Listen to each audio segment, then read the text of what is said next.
सर्वांना नमस्कार. श्री अर्चना ह्या यूट्यूब चॅनलमध्ये मी अर्चना आपल्या सर्वांचं मनापासून स्वागत करते. मोबाईलच्या प्रकाशात हरवत चाललेली पण एकेकाळी प्रत्येक घरात भक्तीने जपली जाणारी सुंदर परंपरा माहिती आहे का? अधिक महिन्यात कापसापासून बनवली जाणारी पाखरवाती फक्त एक वात नव्हती, ती होती संस्कार आणि घरातील मंगलतेचं प्रतीक. आजच्या धावपळीच्या काळामध्ये अनेक सुंदर परंपरा हळूहळू हरवत चाललेल्या आहेत. त्यापैकीच एक म्हणजे अधिक महिन्यात कापसापासून बनवलेली पाखरवात अर्पण करण्याची जुनी परंपरा.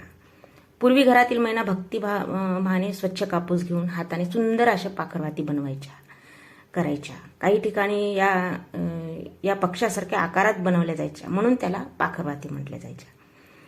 ह्या वाती भगवान विष्णू, देवी लक्ष्मी किंवा तुळशीसमोर लावल्या जायच्या. त्याचं काय महत्व आहे ते जाणून घ्या.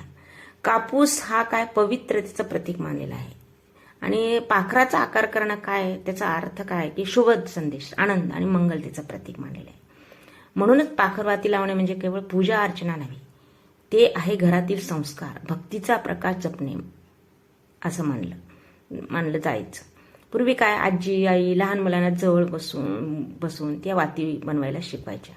त्यातून फक्त परंपरा नाही, प्रेम, संयम आणि संस्कार पुढच्या पिढीपर्यंतकडे जात होते. पण आज तयार वाती सहज मिळू लागलेल्या आहेत. वेळेअभावी हाताने वाती बनवण्याची सवय कमी झालेली आहे, म्हणून हळूहळू ही सुंदर परंपरा देखील दुर्मिळ होत चाललेली आहे. लुप्त नाही पण कमी होत चाललेली आहे.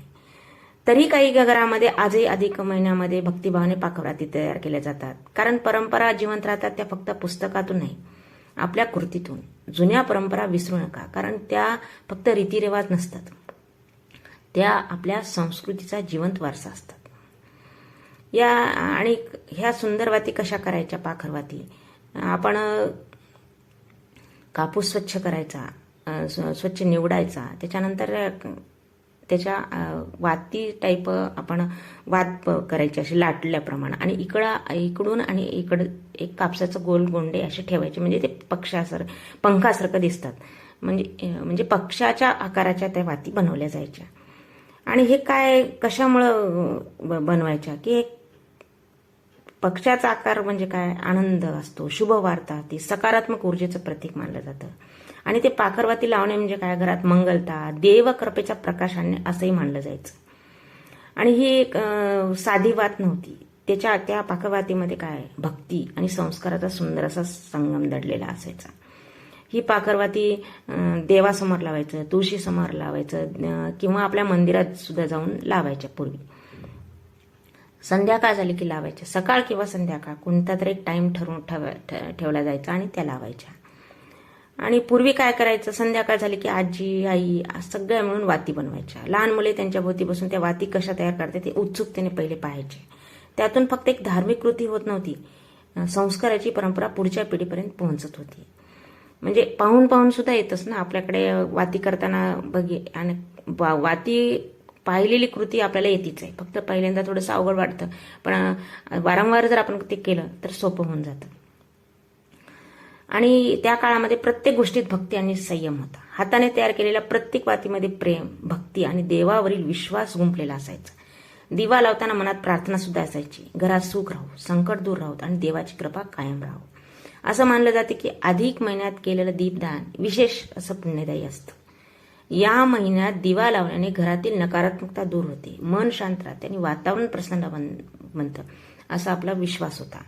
पण काळ बदलला. आज बाजारात तयार वाती मिळतात. व्यस्त जीवनशैलीमुळे काय हातानं वाती बनवायची सवय कमी झालेली आहे.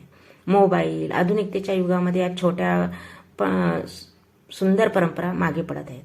आज अनेक तरुणींना पाखरवाती हा शब्द म्हणजे कशा असतात आणि पाखरवाती हा शब्द सुद्धा माहिती नाही. ही परंपरा किती सुंदर आणि संस्कारमय होती हेही अनेकांना माहीत नाही. तरी काही घरामध्ये आजही अधिक महिन्यात भक्तिभावाने पाखरवाती तयार केली जाते, कारण काही परंपरा फक्त रीतिरिवाज नसतात, ते आपल्या संस्कृतीचा आत्मा असतात. पाखरवाती बनवण्यासाठी सर्वात महत्वाचं म्हणजे कापूस चांगला पाहिजे. कापूस चांगला असला तरच वाती तयार चांगल्या होतात. आणि पाखरासारख्या वाती तयार करायच्या. म्हणजे सहाण घेऊन कापूस स्वच्छ केल्यानंतर सहाण घ्यायचं, त्याला असं लाटायचं आणि इकडचं थोड्या दोन्ही साईडला थोडेसे कापसाचे गोंडे टाईप असे मोठे ठेवायचे. म्हणजे ते पंखासारखं दिसतं, म्हणजे पक्षाचा आकार दिला जातो त्याला. आणि काही ठिकाणी त्याला चोचीसारखा पुढचा भाग आणि पंखासारखा आकार सुद्धा देतात. त्यानंतर ह्या चांगल्या तुपामध्ये लावायचं ह्या वाती आणि आधी भिजवायचं चांगल्या तुपामध्ये, मग लावायचं. काही ठिकाणी याची आरती पण केली जाते. पाखरवातीची काही ठिकाणी लावल्या जातात आणि त्याची आरती पण केली जाते. संध्याकाळ झाली की आपण तुळशी समोर ती पहिले लावायचे. पुन्हा मंदिरात सुद्धा गेलं तर मंदिरात लावायचं, ते सुद्धा शुभदायक आहे. अधिक महिन्यात विशेषतः दीपदान करताना या वाती वापरण्याची परंपरा होती. असं मानलं जायचं की भक्तीने लावलेली पाखरवात घरात सुख, शांती आणि सकारात्मक ऊर्जा आणते. आणि पूर्वी घरातील आजी आई लहान मुलीला स्वतः बसून त्या वाती बनवायला शिकवायच्या. त्यातून फक्त पूजा अर्चना नव्हे, संस्काराची परंपराही पुढच्या पिढीपर्यंत दिली जात होती. आज परंपरा हरवत चाललेल्या असल्या तरी काही घरामध्ये छोट्याशा पाखरवातीमध्ये आपल्या संस्कृतीचा मोठा प्रकाश दडलेला आहे. काळ बदलला, जीवनशैली बदलली, पण आपल्या संस्कृतीतील काही परंपरा अशा आहेत ज्या कितीही जुन्या झाल्या तरी त्याचा प्रकाश कधीच कमी होत नाही. अधिक महिन्यात कापसापासून बनवली जाणारी ही पाखरवात ही त्यापैकीच एक सुंदर आणि भक्तिमय परंपरा आहे. या छोट्याशा कापसाच्या वातीमध्ये भक्ती होती, घरातील सुख शांतीची प्रार्थना होती आणि आपल्या संस्कृतीचा जिवंत श्वास होता. पूर्वी घरातील आजी आई प्रेमाने हाताने पाखरवाती तयार करायच्या. त्या दिव्यात प्रज्वलित करताना मनात एक भावना सुद्धा असायची, देवा घरात आनंद राहू दे, संकट दूर कर आणि तुझी कृपा घरात सदैव राहू दे, अशी मनोमनी प्रार्थना करून ही वाती लावायच्या. आज आधुनिकतेच्या धावपळीमध्ये अशा अनेक परंपरा मागे पडत चाललेल्या आहेत. तयार वस्तू सहज मिळतात, पण हाताने केलेल्या भक्तीतला भाव मात्र बाजारात मिळत नाही. म्हणूनच अशा परंपरा फक्त पूजा अर्चना नाहीत, त्या आहेत संस्काराची ओळख, आपल्या संस्काराची ओळख. अधिक महिना म्हणजे केवळ धार्मिक विधीचा काळ आहे, त्यासोबत आत्मशुद्धी, भक्ती आणि संस्कृती जपण्याचा पवित्र काळ. या महिन्यात लावलेला प्रत्येक दिवा फक्त अंधार दूर करत नाही, तो आपल्या मनात भक्तीचा प्रकाशही निर्माण करतो.